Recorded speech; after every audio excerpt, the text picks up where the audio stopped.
Scott Schultz and Paul Arnott and I are all presenting this show at Northwind.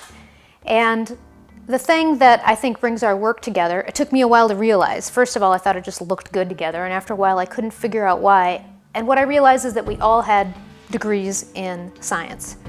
Paul had a degree in medicine and was an emergency room doctor. And Scott is an aerospace engineer. And I am a zoology major. And there's something about that that you can see in all of our work. Well, my name is Paul Arnott. I've been a sculptor, actually, of sorts ever since the 70s, but got into glass as perhaps my main medium about 1990. And right now I do a bit of work in glass, metal, and wood, and a lot of it involves cold working, which is everything that you do to the glass when it isn't hot. So a lot of my work is cutting and engraving, polishing, and treating surfaces.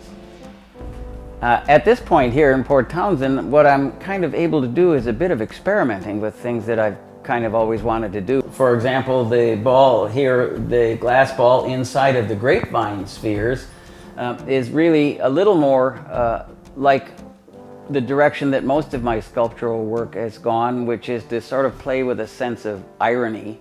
And ever since I sort of particularly started in the glass medium at the University of Hawaii, where I got my MFA, in the 90s I have been playing with irony. I'm sort of a unreconstructed hippie radical from the 70s, and so living in these times requires a considerable sense of irony.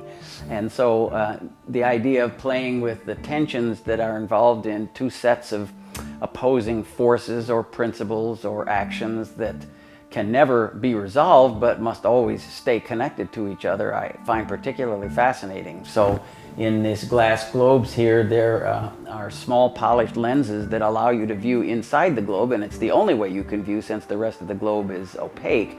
And in the globes then I put various tableaus of unfinished statements or scenes that raise questions and let the viewers figure for themselves what might be going on and answer questions that they might ask themselves, since their interpretations could be many. The statues are simply a form that has been in my head for, well, I guess as long as I can remember. Very tall, very thin, human, vaguely human forms, and now I have at least the chance to cast these pieces, and there are others of these that are anywhere from 7 to 10 feet tall, but I wanted to do this one just to be small.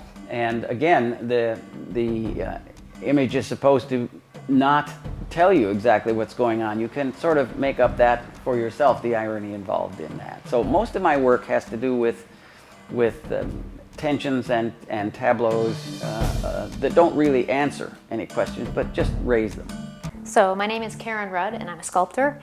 And for as long as I can remember, I've been interested in science and nature and the environment and how humans interact with it. And for me, art is a way to talk about it.